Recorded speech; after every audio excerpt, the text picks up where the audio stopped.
Okay, Land Ordinance of 1787 says, first of all, if you want to apply to be a state, your territory has to have 60,000 people in it. Alright? You have to have 60,000 people. You have to write a constitution.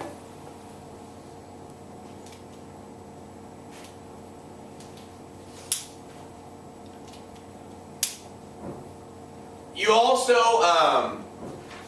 in the North, have to not allow for slavery. There is no slavery in the North. The Northwest Territory set aside no slavery. Now think about this in sectionalism in the coming years, where the North is going to be anti-slave, the South is going to be slave. What about the Midwest? Where are they going to end up being? No. Anti-slave. They're going to have a history of not having slavery, right? So when the Northeast is looking for allies, the West can be part of it because they have a tradition of not being slave territory, right? We're already setting up sectionalism, okay? So you give it, and once you became a state on equal grounds, everything else, right? So Vermont became the 14th state, Kentucky the 15th state, and once we became a state, we were equal to every other state. We weren't like, you know, Junior that didn't get all the same rights. And there were some pretty big weaknesses of the concept of this. We talked about couldn't raise money. We talked about states with tariffs on each other. And one big one I want to talk about was Shays' Rebellion. Right? This goes along with the Nuremberg Conspiracy in terms of showing how weak the government was in terms of putting down rebellion. So what's going to happen is, what happens if you owe money and you can't pay it back? You could possibly go to jail, right? Or you can get your farm taken from you. And a lot of New Englanders especially were losing their farms. They went and fought this war and they weren't getting any money and they were starting to lose their farms. And it was becoming a really big issue. So the judge would go up to you, and the judges back then used to go, you ever heard like a circuit judge before?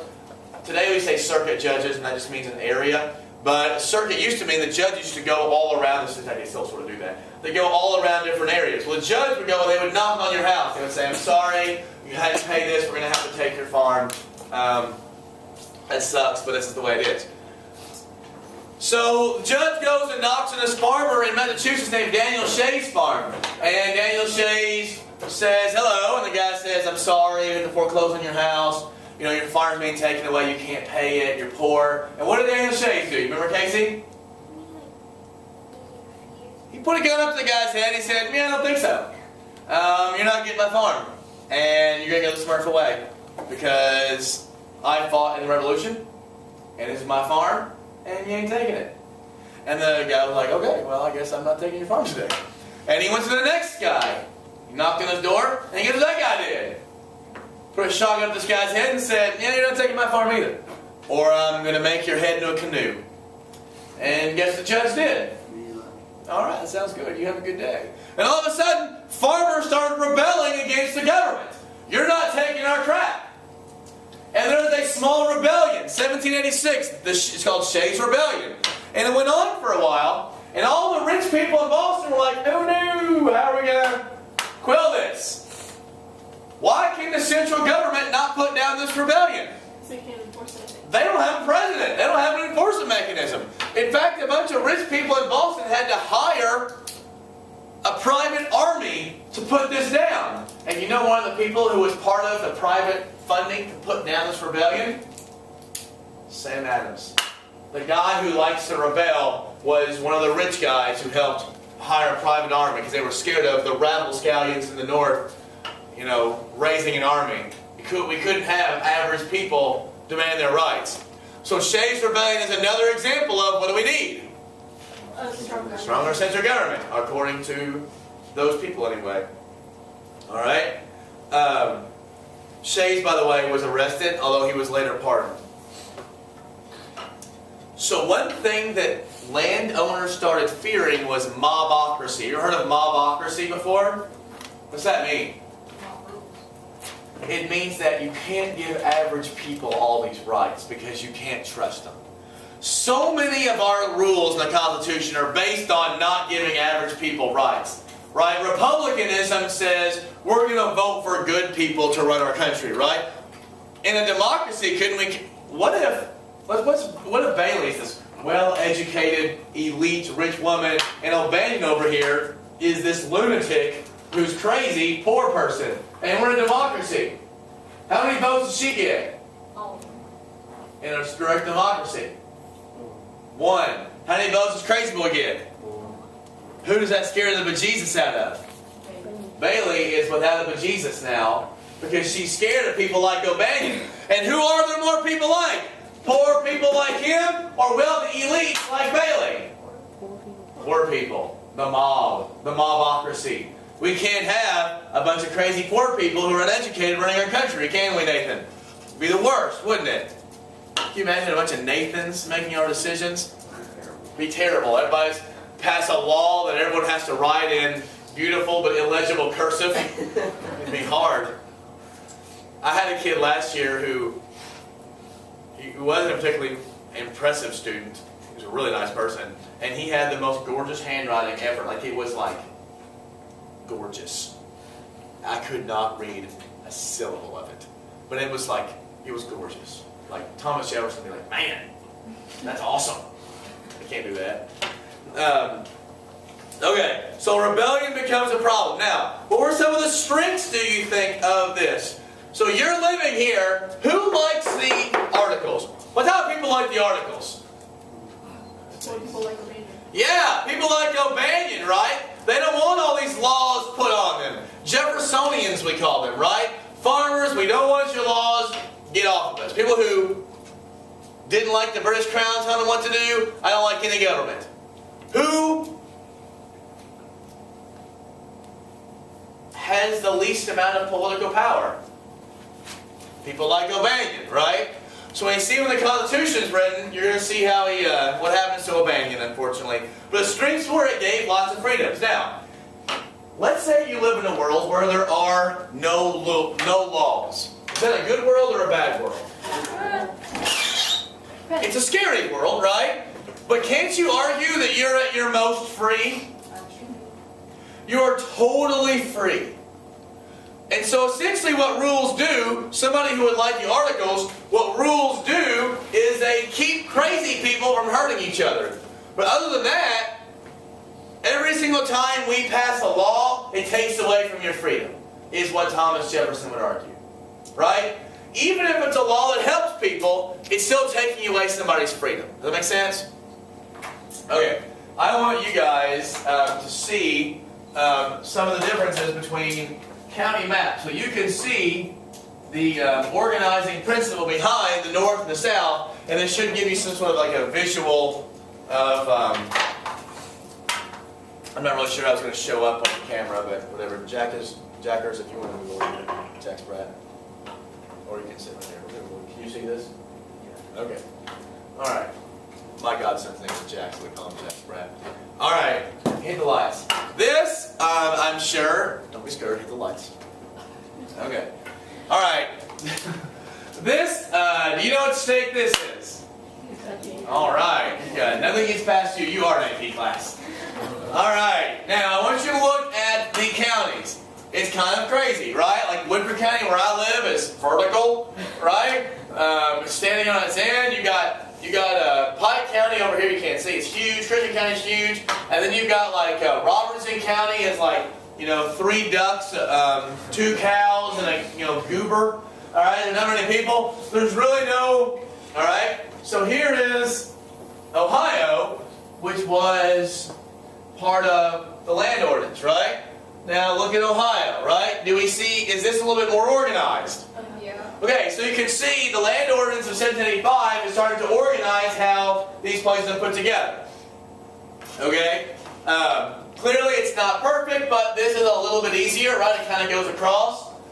Other Midwestern states later, like Iowa and Nebraska, are going to take this to the next level.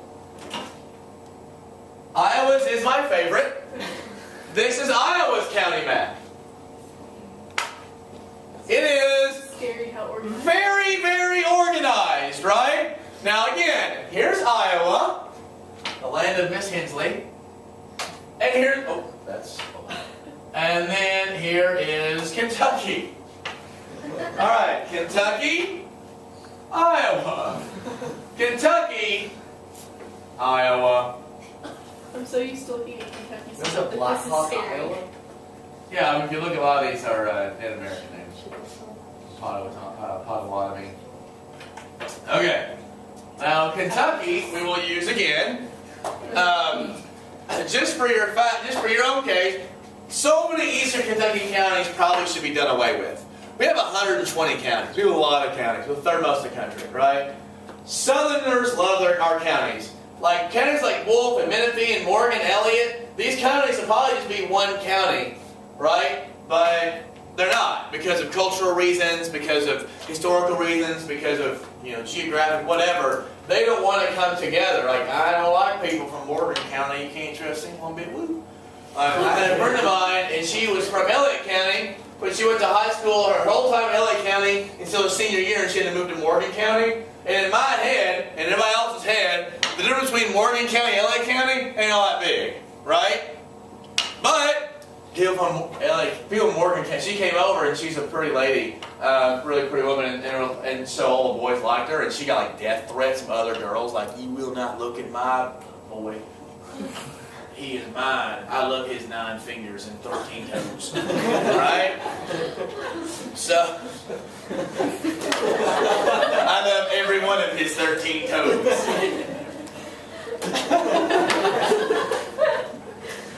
Isn't that awesome? Am I making fun of anybody? I don't care. Am I making fun of anybody? No? Okay, good. Anybody at home? Okay. I like there's a million people who are going to watch my lecture on this. But, alright. But sometimes, like here's the river right here. Are there differences culturally between Anderson County and Woodford County? Yeah, there's some differences between the two, right? Franklin County is different than this. Scott County is different. So there, I guess to be fair to these people over here, there's some differences. But you can see the organizing principle is much different. Can we all see that? Okay, so that is the problem that we're having. You want to see the freakiest one? I'll show you the county map of Arizona. Right, so you can drive like from here to here, and you can drive from Scott County and be in Mercer County pretty quick, right? One of my friends is from Arizona, and I didn't really realize how ridiculous our counties were until I saw that county map. This is a gigantic state, right? This state is way bigger than any state east of the Mississippi River. And they have like 14 counties. My friend lived, I think he lived in this county. Yeah. He said he could drive for several hundred miles and never be out of the same county. But look at this small one down at the bottom. This is still bigger than any county we have in Kentucky. By far. But it's like not very. Yeah, well, okay, so now my question is, why are the counties like this, do you think? There's probably a reason why this is like this. Landmarks? Yeah. Yeah, probably because there's very few people, or because it might be a dense population, they don't need as many people, right? Or that it's a denser population, so maybe they can actually have a lot of people in one smaller area, right? When Arizona was first founded, it wasn't like Phoenix was a huge city, right? This state has gotten a lot more population as time has gone on. So yeah, you can travel a whole long way and never leave Apache County. And obviously you can see Native Americans' names are a big part of this, right? Apache and Navajo, actually, you know what, almost all of them are Native American. So I guess Graham's not, I don't know what Graham is, but... okay, hit the lights please, checkers. Okay, so this can give you some organizing principle idea behind it. Alright, now let's talk about the Constitution. It's all going to happen because Alexander Hamilton and some of his friends need to fix this commerce problem. And they call a conference in Annapolis. Where is Annapolis, by the way? Does anyone know? No. It's where the Naval Academy is. Anyone know where the Naval Academy is? Like, You should go to the Naval Academy is awesome. Hannah, what's our time? It's in Maryland. 1446. Start and stop, please.